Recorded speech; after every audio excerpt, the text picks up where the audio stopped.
Cordial saludo, profesor. Espero se encuentre muy bien. Mi nombre es Lizeth Xiomara Valencia Pulgarín. Yo soy estudiante de especialización en seguridad y salud en el trabajo y hoy voy a compartir mi exposición acerca de los peligros higiénicos de tipo físico. Bueno, entonces, ¿qué son los peligros higiénicos de tipo físico? Estos son factores ambientales de naturaleza física que según su intensidad y concentración pueden provocar daños en la salud del trabajador. En este se divide por ruidos, iluminación, vibración, temperaturas, presión atmosférica y radiaciones.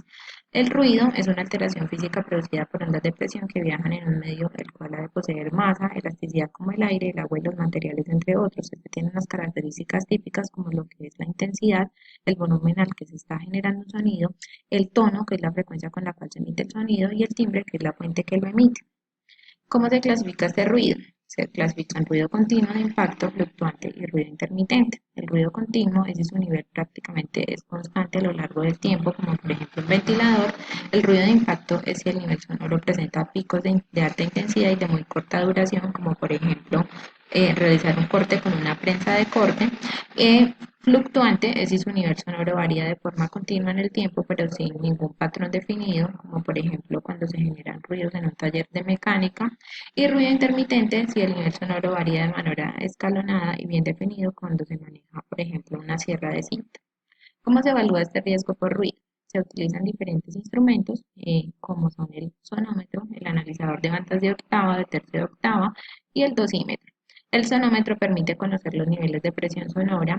El analizador de bandas de octava se utiliza para determinar la intensidad del ruido y el dosímetro se utiliza cuando el trabajador está expuesto a niveles del ruido.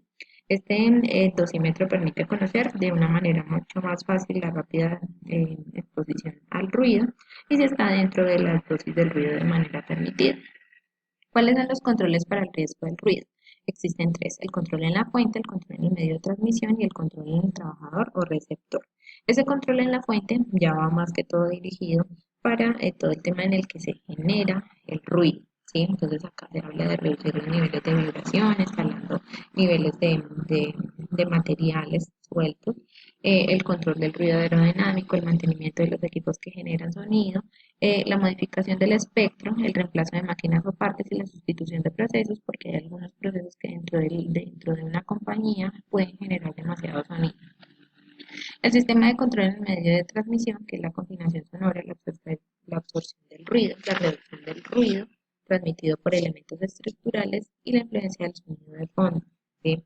Ya ahí se habla como tal de que el control se empieza desde el mismo momento en el que se diseña y se adecuan las áreas de trabajo para implementar cualquier proceso productivo.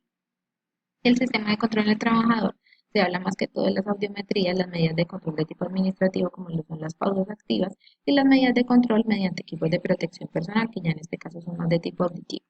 La iluminación hace referencia a toda eventualidad que surge en el ámbito laboral por la cantidad de luminosidad, puede ser en exceso y puede ser en carencia.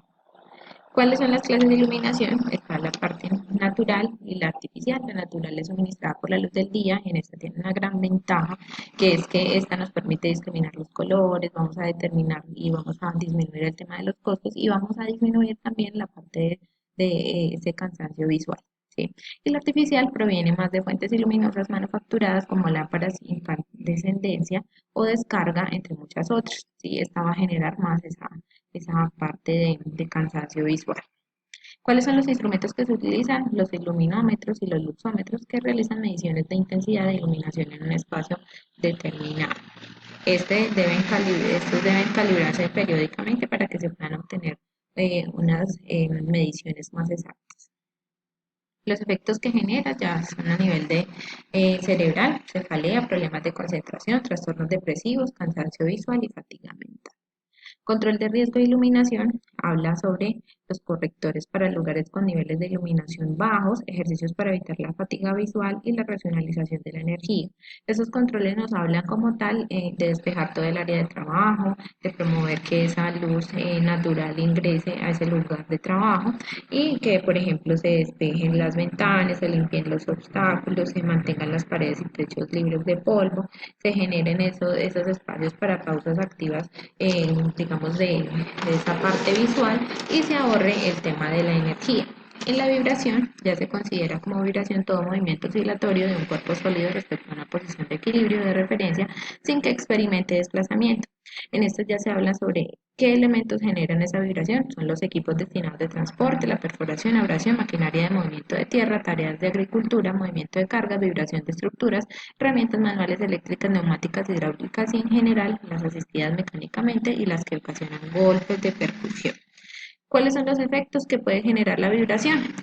Pueden generar efectos a nivel de miembro superior, mano, brazo, lesiones en la parte articular, en cuerpo entero puede generar lesiones en la parte de la espalda, en la parte de cadera, efecto en las vibraciones de alta frecuencia ya puede generar más lumbalgias, hernias, efecto de vibraciones de baja frecuencia puede generar trastornos en la parte de la visión y el efecto en las vibraciones de muy baja frecuencia puede generar trastornos a nivel del sistema nervioso central.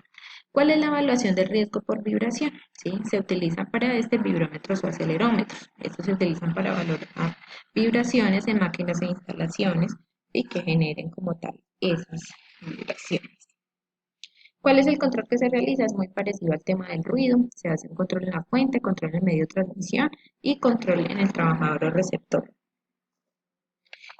Ese control, ¿sí? En la fuente ya va más aplicado al tema de diseño de espacios ergonómicos, de implementar herramientas de equipos de trabajo, digamos, confortables para los trabajadores, de que se les proporcione elementos de protección personal que ayuden a disminuir esa conducción de esa vibración y aislar todo ese tema de la vibración. ¿Cuál es ya el tema de la temperatura?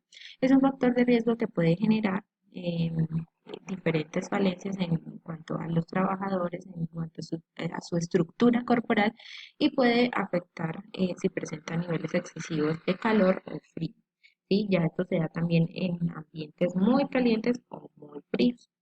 Entonces, en ambientes calientes genera hipertermia y en ambientes fríos hipotermia. Pero adicional a ello puede generar calambres, deficiencia circulatoria, deshidratación, pérdida de electrolitos, puede generar una vasoconstricción, puede generar una desactivación de esas glándulas sudoríparas.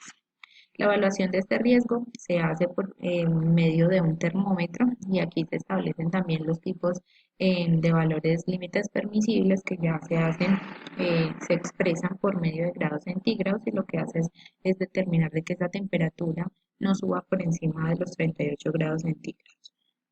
¿Cómo se controla?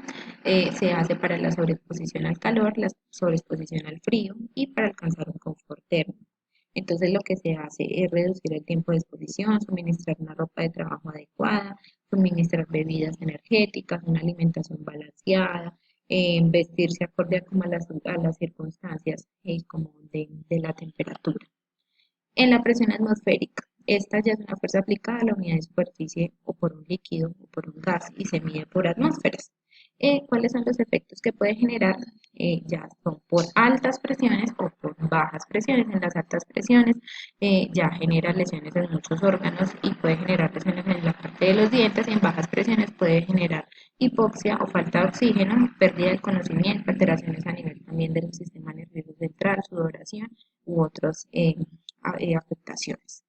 ¿Cómo se evalúa? A través de barómetros, que estos son utilizados para medir la presión atmosférica y depende de un grado de, de presión a medir. ¿Cómo se controla? Hay diferentes medidas de control. Esas medidas de control hay unas para buzos y hay otras para trabajadores expuestos a los cambios de altitud. Para los buzos se hace una recomendación importante en el tema de la descomprensión, ¿sí? Porque la descomprensión ya es necesaria ya que ya en los tejidos del cuerpo absorben una parte del nitrógeno que está presente cuando se respira y a mayor profundidad se va a incrementar. Y en los trabajadores expuestos a los cambios de altitud, ya es para todo lo que tiene que ver con la tripulación de aviación, deportistas y entre otros. En esta se dan las radiaciones ionizantes y no ionizantes. ¿Sí? Las ionizantes es cuando su nivel de energía es suficiente para arrancar los electrones de la corteza de los átomos, produciendo ionización de los mismos. Y las radiaciones no ionizantes son una forma de transmisión de la energía que no requiere soporte material y de caracterizar por su incapacidad para llegar a ionizar la materia. ¿Cuáles son los efectos que pueden generar? y pueden generar afectaciones en la piel, cáncer, lesiones en la médula ósea, lesiones oculares y afectaciones en los ojos y alteraciones en el sistema inmunológico que pueden generar tanto las radiaciones ionizantes y las radiaciones no ionizantes. ¿Cómo se evalúa? Hay diferentes instrumentos, que es el contador de Jayce-Muller, las cámaras de ionización para determinar la radiación de volúmenes de aire, el dosímetro, el detector o sonda de medición para el campo eléctrico E, el detector o sonda de medición para el campo magnético H. ¿Y cómo se controla? Se controla con el control en la fuente, control en el medio de transmisión, control en el trabajador o receptor y se hace de la misma manera para todo el tema de las radiaciones ionizantes y no ionizantes. Esta, ya lo que se hace es un blindaje adecuado de las carcasas, se calibran los equipos periódicamente, lo que se hace es determinar y delimitar esas zonas de trabajo, se implementan como tal esos elementos de protección personal, que es el uso de delantales plomados, se capacitan a los trabajadores, se señalizan las áreas de trabajo. Y bueno, la bibliografía que yo tomé fue la seguridad, el libro de seguridad y higiene industrial en gestión de riesgos de Mancera. Muchísimas gracias, profe, por la atención prestada. Feliz día.